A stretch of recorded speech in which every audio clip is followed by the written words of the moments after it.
30 al 35. Vamos a orar para iniciar. ¿A quién le gustaría orar para guiarnos en oración para iniciar? ¿Quién quiere orar hoy? Adelante, hermano. Padre, te damos gracias en el nombre de Jesús por todo lo que tú haces por nosotros, Señor, que nos has permitido venir, Señor, a seguir aprendiendo de tu palabra. Te bendecimos en esta noche y siempre, en el nombre precioso de Jesús. Amén.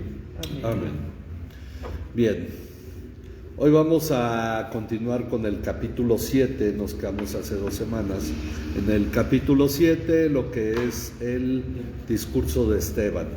Entonces vamos a continuar ahí, Hechos 7 del 30 al 53, un poco antes de terminar el capítulo. Entonces vamos a empezar a leer un versículo cada quien. Pasados 40 años, un ángel se le apareció en el desierto del monte Sinaí, en la llama de fuego de una zarza. Entonces Moisés, mirando, se maravilló de la visión y acercándose para observar, vino a él la voz del Señor. Yo soy el Dios de tus padres, el Dios de Abraham, el Dios de Isaac y el Dios de Jacob. Y Moisés, temblando, no se atrevía a mirar. Pero el Señor le dijo: quítate las sandalias de los pies, porque el lugar donde estás es tierra santa. Ciertamente he visto la opresión de mi pueblo en Egipto, he oído sus gemidos y he descendido para librarlos. Ven ahora y te enviaré a Egipto. Este Moisés a quien ellos rechazaron diciendo: ¿quién te ha puesto por gobernante y juez? Es el mismo que Dios envió para ser gobernante y libertador con la ayuda del ángel que se le apareció en la zarza.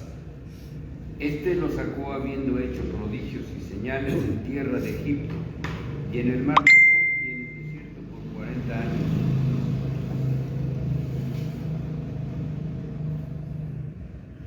¿verdad? Sí. Este Moisés es el que dijo a los hijos de Israel: profeta os levantará el Señor vuestro Dios de entre vosotros, hermanos, como a mí. A él oiréis. Este es aquel Moisés que estuvo en la congregación en el desierto con el ángel que le estaba en el monte Sinaí y con nuestros padres, y que recibió palabras de vida que darnos. Al cual nuestros padres no quisieron obedecer, sino que lo repudiaron, y en sus corazones desearon regresar a Egipto, Diciendo a Aarón: haznos dioses que vayan delante de nosotros, porque a este Moisés que nos sacó de la tierra de Egipto no sabemos lo que le haya pasado. En aquellos días hicieron un becerro y ofrecieron sacrificio al ídolo, y se regocijaban en las obras de sus manos. Y Dios se apartó y los entregó a que rindiesen culto al ejército del cielo, como está escrito en el libro de los profetas. ¿Acaso me ofreciste víctimas y sacrificios en el desierto por 40 años, casa de Israel?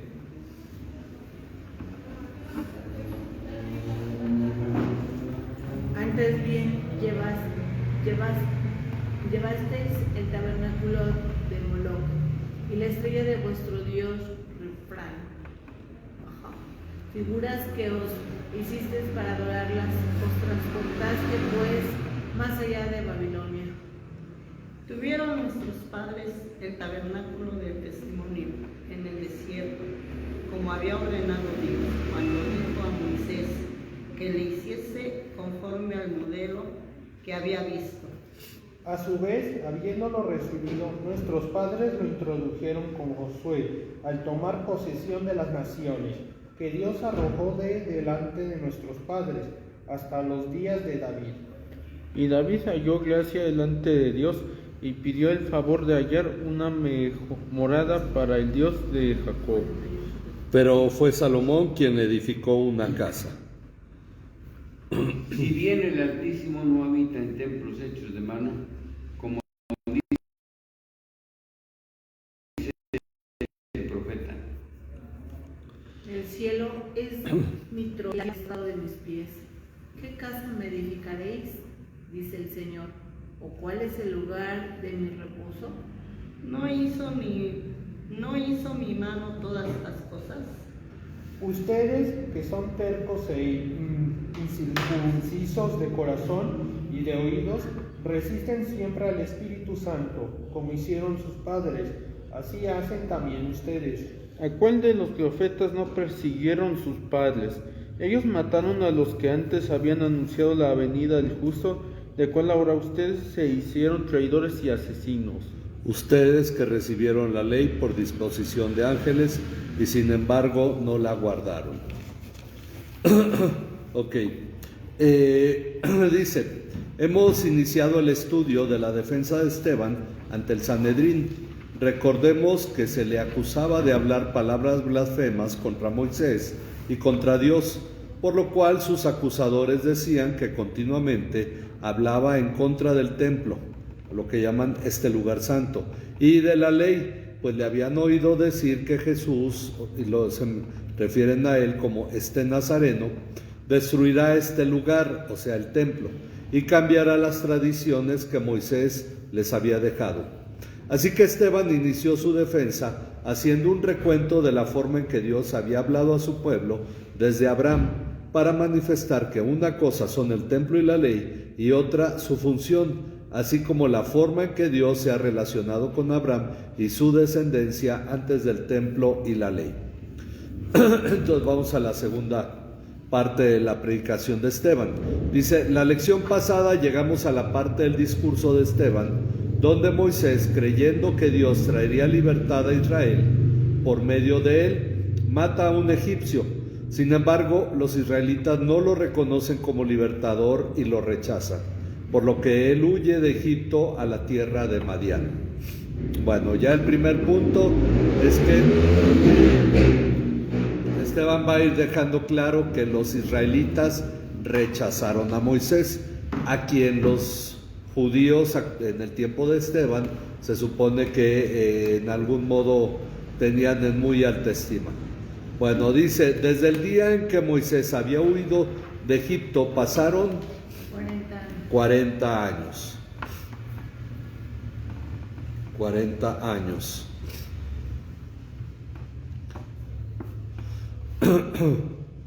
Hasta el día en que un ángel se le apareció en el desierto del monte Sinaí. En el desierto del monte Sinaí. En la llama de una zarza que ardía. Aquí dice que un ángel se le apareció. Esteban atribuye la señal a la manifestación de un ángel, que bien puede referirse al ángel de Jehová, que es a quien el pasaje de Éxodo 3:2 señala. Vamos a leer Éxodo 3, los versículos 2 y 3, porque inmediatamente veremos también el 3. Y se le apareció el ángel de Jehová en una llama de fuego en medio de una zarza. Y él miró y vio que la zarza ardía en fuego, y la zarza no se consumía.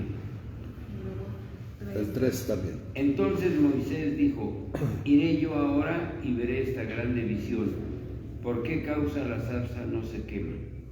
Ok, entonces dice, Esteban atribuye la señal a la manifestación de un ángel, que bien puede referirse al ángel de Jehová, que es a quien el pasaje de Éxodo 3:2 señala, y que se interpreta como la presencia del Hijo, quien es la manifestación visible de Dios, y que en diversas ocasiones se apareció a lo largo del Antiguo Testamento.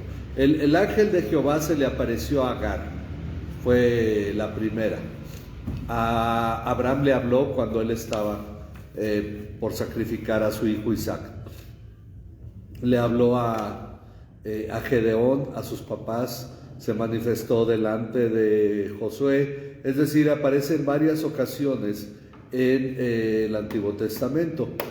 Y entendemos que es el Hijo. ¿Por qué? Porque el Hijo es la imagen visible de Dios. El Espíritu no se ve, el Padre no se ha manifestado visiblemente, sino que el Hijo es el que se ha manifestado visiblemente. Ok. En forma de un ángel, ¿no? Lo vio como un ángel, Exactamente. Dice, y tal como lo... Es Perdón. Jesucristo. Es Jesucristo. Antes de su encarnación. Alguien me preguntó una vez, ¿entonces ya había tomado forma humana? No, pero se manifestaba de manera que la gente pudiera verlo como un ángel. Ok, tal como lo relata Éxodo 3:3 que acabamos de leer, Moisés, maravillado por la visión, al acercarse para ver mejor, vino a él la voz del Señor. La voz del Señor.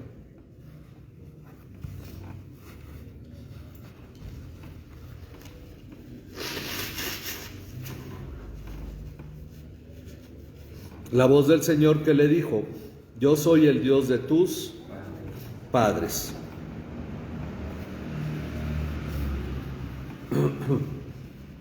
El Dios de tus padres, el Dios de Abraham, de Isaac primero y luego ya de Jacob. Ok, recuerden que él se presenta como el Dios de Abraham, de Isaac y de Jacob. Hasta Moisés es a quien se revela ya como yo soy, o de donde viene Yahvé, de donde viene Jehová. Ok, y Moisés temblando no se atrevía a mirar. Vamos ahí en el versículo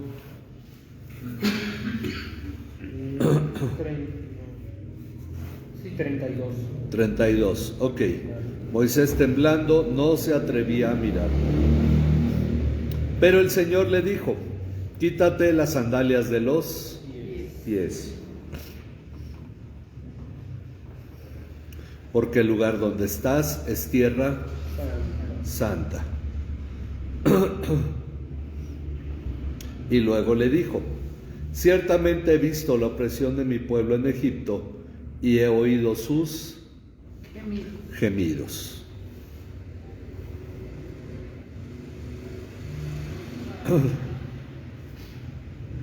Y he descendido para librarlos.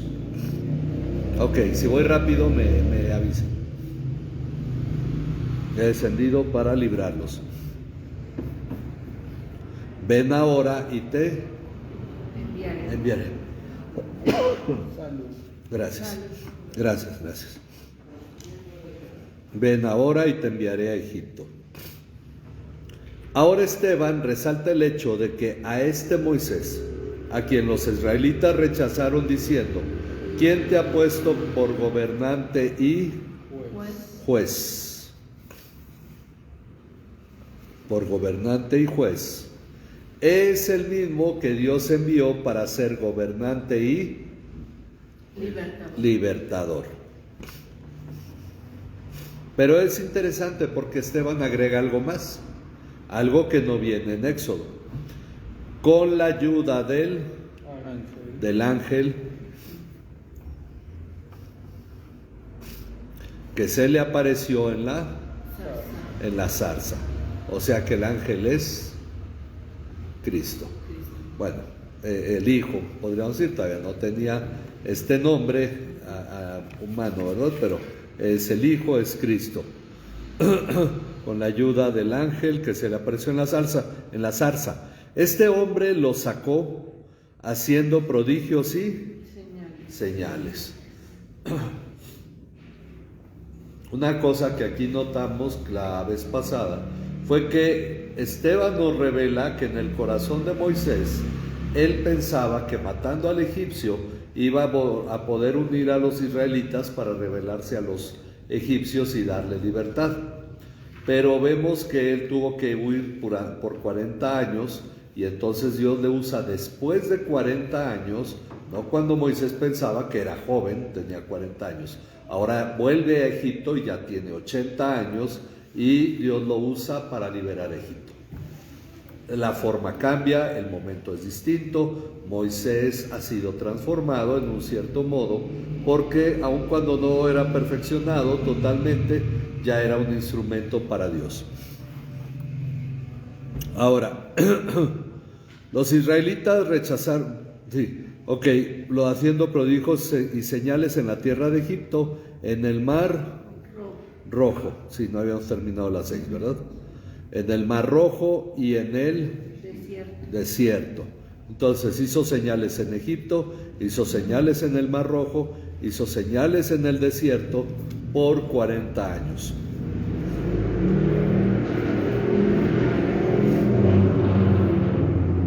Los israelitas rechazaron a Moisés, el libertador. Los judíos rechazaron a Jesús, el que por medio de su palabra les ofreció conocer la verdadera libertad, que era el mismo ángel que iba con Moisés. Hay una semejanza en este cuadro. En su discurso, Esteban manifiesta su respeto a Moisés, respondiendo a la acusación que le habían hecho de blasfemar contra él. Bueno, además de que va derribando la forma en que ellos habían idealizado su respeto a Moisés y a la ley, al resaltar el hecho que el pueblo de Israel, al resaltar el rechazo que el pueblo de Israel tuvo hacia él. Entonces Moisés está dejando claro, Israel no se portó con Moisés como los judíos en los tiempos de Jesús afirmaban. Esteban continúa: este es el mismo Moisés que dijo a los israelitas, Dios les levantará un profeta. Dios les levantará un profeta como yo.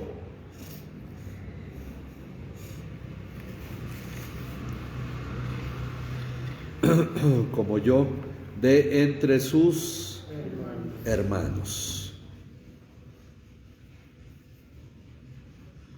Esteban ya ha mencionado al ángel, ahora menciona al profeta que Dios habría de enviar. Y aunque no ha mencionado a Jesucristo, es claro que está incluido en su defensa ante el Sanedrín. No les ha hablado abiertamente de Jesús, como Pedro sí lo hizo varias veces. Así que continúa su exposición. Este es el que estaba en la congregación en el desierto, junto con él. Nuevamente el ángel va acompañando a Moisés, que le hablaba en el monte Sinaí, y con nuestros padres, y el que recibió palabras de vida. Entonces, Moisés estaba con el ángel en el monte Sinaí, con los padres de los judíos de ese tiempo o antepasados, y recibió palabras de vida para transmitirlas, dice Esteban, a ustedes. Es decir, los va relacionando con los antepasados, al cual nuestros padres no quisieron obedecer. Nuevamente resalta el hecho de que los israelitas rechazaron a Moisés, no lo quisieron obedecer, sino que lo desecharon. En la otra dice repudiaron, como gusten ponerle.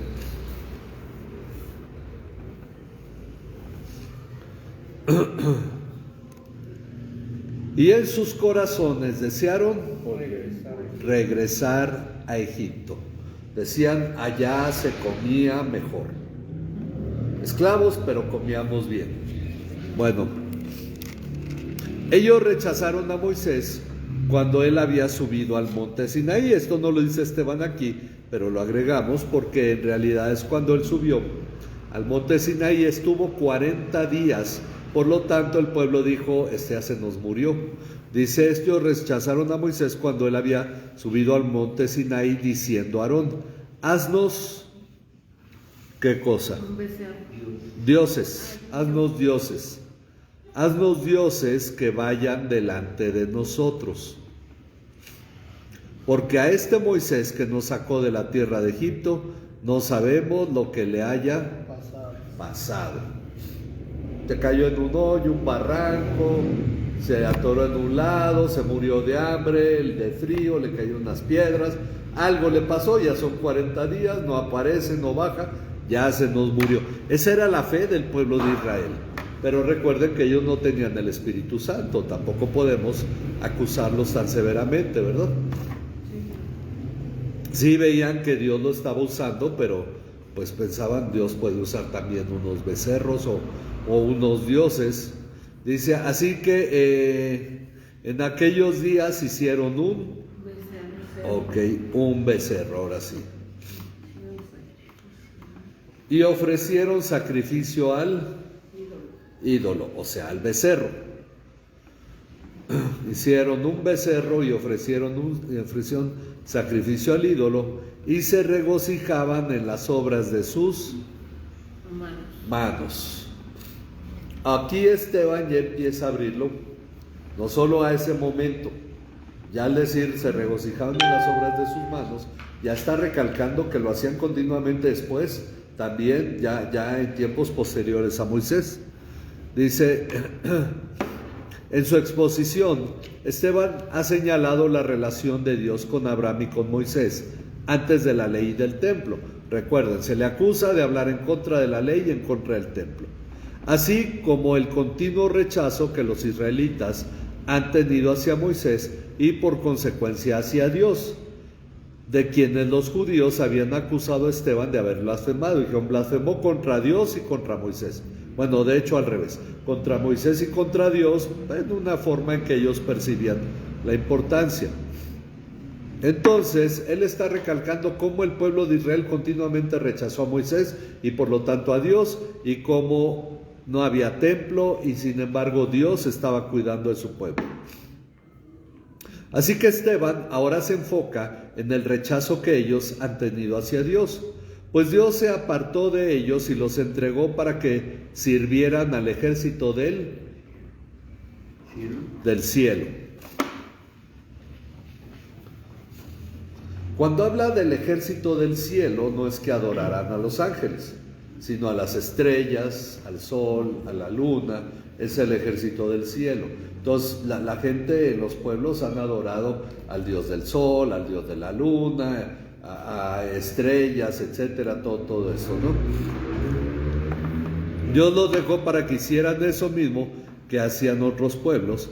Dice, como está escrito en el libro de los profetas: ¿acaso fue a mí a quien ofrecieron víctimas y sacrificios en el desierto? Ya no está hablando solo del día del becerro. Recuerden, Esteban no se está enfocando en la historia de Israel, sino en narrar cómo Israel rechazó a Dios.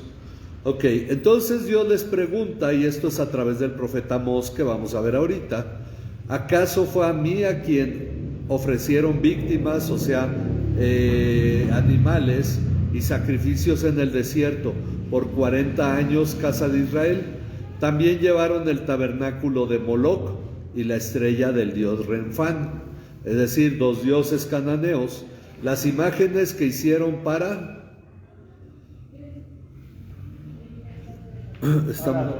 adorarlas. Estamos en el versículo 43, ¿verdad? Las imágenes que hicieron para adorarlas. Yo también los deportaré más allá de Babilonia.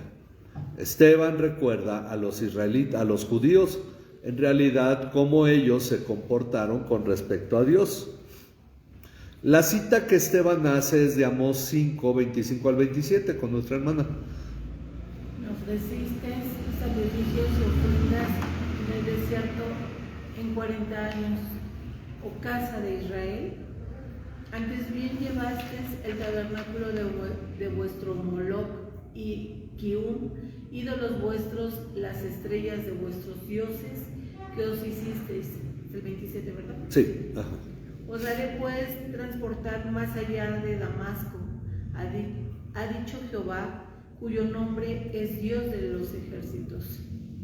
Ok, entonces Esteban va citando la Septuaginta de acuerdo a los comentaristas bíblicos, y aunque aquí cambia el nombre de uno de los dioses y los deportaré más allá de Damasco, bueno, es a Babilonia, porque obviamente ellos ya habían visto la deportación más allá de Babilonia, ¿verdad? Bueno, dice, es de notar el hecho de que aunque son diferentes generaciones, unos son los que salieron de Egipto y adoraron el becerro, otros son los que en tiempos de los reyes o de los jueces adoraron a otros dioses, otros son los judíos de ese tiempo a los que está hablando Esteban. Pero dice entonces, es de notar que aunque son diferentes generaciones, Dios los toma como un solo pueblo sin distinción generacional. Es decir, el pecado de los que salieron de Egipto se lo atribuye también a los que con los que Esteban está hablando en ese momento. Dice, por esa razón, en el versículo 38, Esteban ha relacionado a su audiencia con el pueblo que estuvo con Moisés en el monte Sinaí, donde dice que ahí estuvieron nuestros padres y les dio palabras para compartirnoslas a nosotros o transmitírnoslas a nosotros. Y es por eso que les dice, nuestros padres tuvieron el tabernáculo del testimonio en el desierto. No era el templo, era un tabernáculo. Perdón, el tabernáculo del desierto, del testimonio, perdón, en el desierto, tal como le había ordenado que lo hiciera el que habló a Moisés, o sea, a Dios, conforme al modelo. El escritor de la carta a los hebreos también enfatiza esto. A Moisés se le dijo, aquí hay un modelo, vas a hacer un tabernáculo igualito. En Apocalipsis se dice que entonces se abrió el tabernáculo que está en los cielos y se manifestó la presencia de Dios delante de los hombres. Entonces, asumimos que en un cierto modo Dios le muestra a Moisés un modelo del tabernáculo.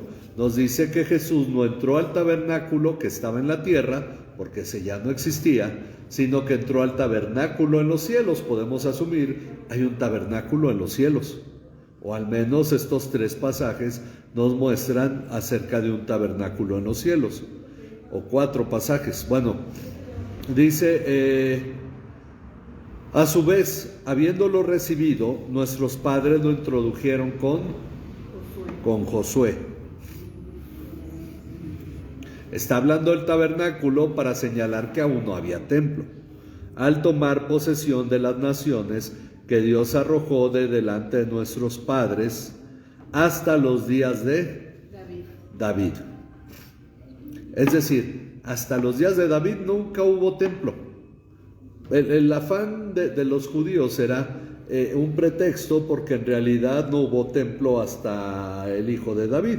Dice, y David halló gracia delante de Dios y pidió el favor de hallar una morada para el Dios de Jacob, pero fue ¿quién? Salomón quien le edificó una casa. Entonces, Esteban está dejando algo claro. El templo no es lo que importa, sino la presencia de Dios. Y Esteban ya puede hablar así porque ya acabó el antiguo pacto, ya es el nuevo pacto. Moisés construyó un tabernáculo de acuerdo al modelo que Dios le mostró. Bueno, dice, pero fue Salomón quien le edificó una casa. Ok, esa parte no la había leído. Moisés construyó un tabernáculo de acuerdo al modelo que Dios le mostró. Josué lo introdujo en Canaán, pero el templo no se construyó sino hasta después de David por su hijo Salomón. Así queda de manifiesto que es más importante la comunión con Dios que el templo mismo, que vino hasta muy tarde. Ok, unos 1000 años después de Moisés. Y ahora Esteban concluye su exposición acerca del templo. Bueno, creo que fueron 1000 años después de Abraham. Por ahí ahorita el cálculo me falla un poco. Ok, Esteban concluye su exposición acerca del templo citando a Isaías. Ok, dice, sin embargo, el Altísimo no habita en casas, bueno, templos, y creo que en la Reina Valera dice templos, ¿verdad? En templos hechas por, entonces ahí sería hechos, ahí denle una ruedita, hechos por manos de hombres, como dice el profeta. El cielo es mi trono. El cielo es mi trono y la tierra el estrado de mis pies. ¿Qué casa me edificarán? Dice el Señor. ¿O cuál es el lugar de mi reposo? Ok, yo me siento en el cielo, extiendo mis pies sobre la tierra. ¿Qué casa me van a ustedes a construir? Como para que yo quepa, ¿verdad? Dice el Señor. ¿O cuál es el lugar de mi reposo? ¿No fue mi mano la que hizo todas estas cosas? Ok, aquí Esteban cita Isaías 66 1 al 2. Si quiere leerlo, hermana Félix, Isaías 66, 1 al 2. Es muy parecido, pero vamos a leerlo. Isaías 66, 1 al 2.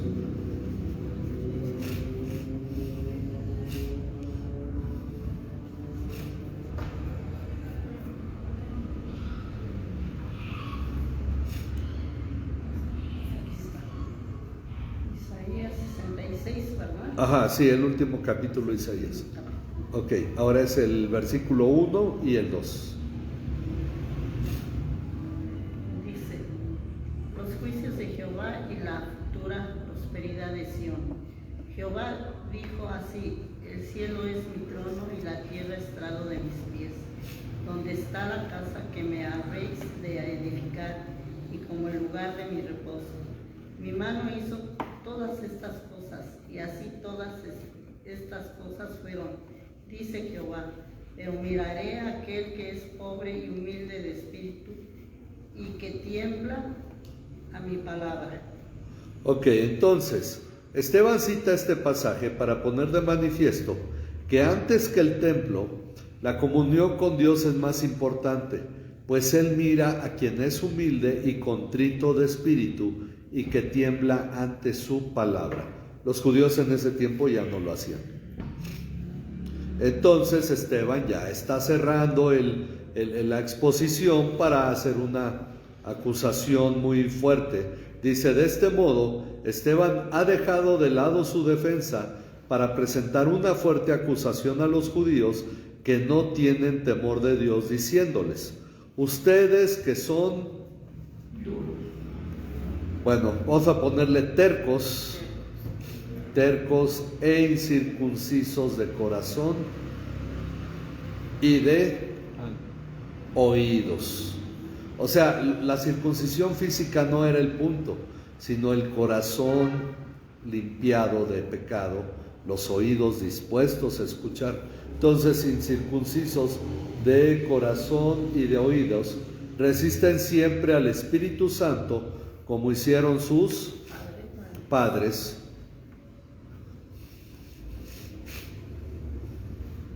Así hacen también ustedes. Y los cuestiona para afirmar su acusación. ¿A cuál de los profetas no persiguieron sus padres? Jesús ya había hecho esa acusación, dicen a los fariseos hipócritas que decían, nuestros padres mataron a los profetas, pero nosotros no lo haríamos si ellos estuvieron aquí, dice Jesús, y sin embargo ustedes edifican las tumbas de los profetas, si hubieran sido exactamente iguales. Entonces, ¿a cuál de los profetas no persiguieron sus padres? Y culmina su exposición con la acusación de parte de Dios para los judíos. Ellos mataron a los que antes habían anunciado la venida del justo, los padres de los que estaban en ese momento con Esteban. Ellos mataron a los que antes habían anunciado la venida del justo, del cual ahora ustedes se hicieron traidores y asesinos. Es decir, Esteban se va directo a la acusación. Ustedes que recibieron la ley por disposición de ángeles, también la carta a los hebreos dice que fueron ángeles los que entregaron la ley, y creo que es 2 Corintios 3, y sin embargo no la guardaron.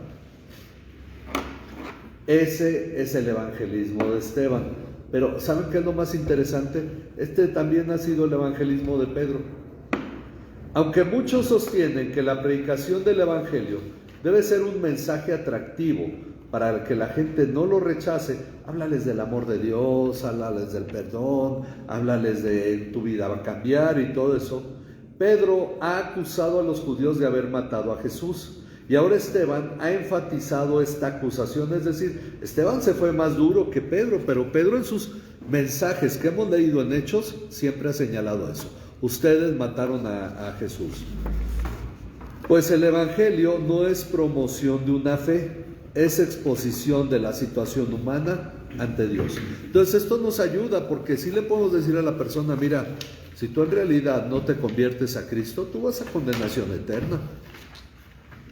¿Cuánta gente en los funerales que no creyó en Cristo, y la familia ahí, no, si él le habló a Diosito al final, él hizo las paces, él ya arregló sus cosas antes de morirse y todo, porque la esperanza de la gente es que está en el cielo, pero nadie les dijo, oye, así como vives, tú vas a terminar en el infierno, porque tenemos una religión muy popular en nuestro país que a la gente le da esperanzas de que, ok, si no alcanzas el cielo, unas cuantas misas te llevan para allá, y la gente dice, pues vivo como sea, pero por eso no hay temor de Dios. El problema no son ellos, el problema son los cristianos que no comparten la palabra de acuerdo a la palabra. Entonces tenemos nosotros que tener esto claro. El evangelio no es promoción de una fe, es exposición de la situación humana ante Dios. Decirle a la gente, todo aquel que es pecador va a condenación eterna, porque debido a su pecado no alcanza la gloria de Dios, y no puede uno estar pensando, bueno, Diosito a todos nos lleva al cielo. Y entonces le ponen ahí que descanse en paz, cuando en realidad está en un tormento eterno. Dicen que ya está cantando María, ya el Señor. Exacto, que ya está. Canciones de... Yo por eso le creo más a la de Rosita Almides, no he oído otra igual, que dice, ya está rindiéndole cuentas al Creador. Eso suena diferente, ¿verdad? Sí. Entonces, bueno, pero no la vamos a cantar en la iglesia por eso, ¿verdad? Entonces, sí, luego, el que sea atinado en ese punto no lo convierte en un canto para glorificar a Dios, ¿verdad? Ok, pero nos dice una verdad. Vamos a orar, vamos a darle gracias. Bueno, si no hay preguntas.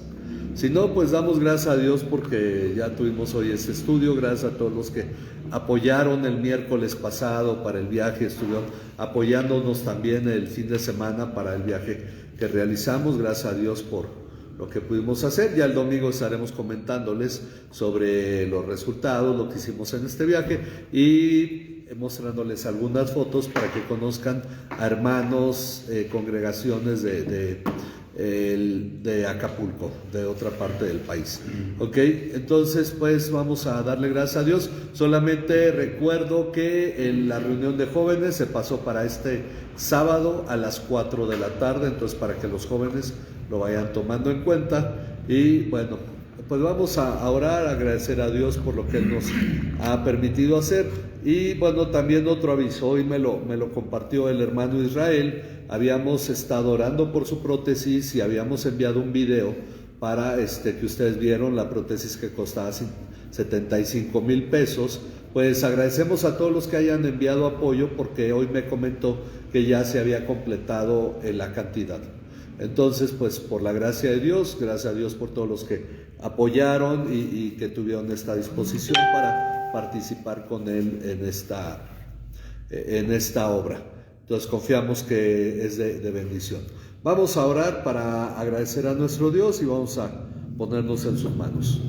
Dios y Padre que moras en los cielos, agradecemos tu cuidado y tu bondad sobre nuestras vidas, todo lo que tú realizas, confiando, Señor, que tú has estado cumpliendo tu propósito en nosotros. Sabemos que hay mucho en este mundo todavía que nosotros debe ser perfeccionado, y muchas personas que aún deben escuchar tu palabra para venir a los pies de tu Hijo Jesucristo. Sabemos que hay trabajo por delante, Padre, y tú nos estás guiando para que podamos nosotros cumplir esta labor, Señor. Te pedimos que nos des sabiduría, nos des entendimiento de todas las cosas y sigas haciendo tu obra con poder sobre nosotros. Gracias por todo tu amor y tu bondad, en el nombre de tu Hijo Jesucristo, nuestro Señor y Salvador. Amén.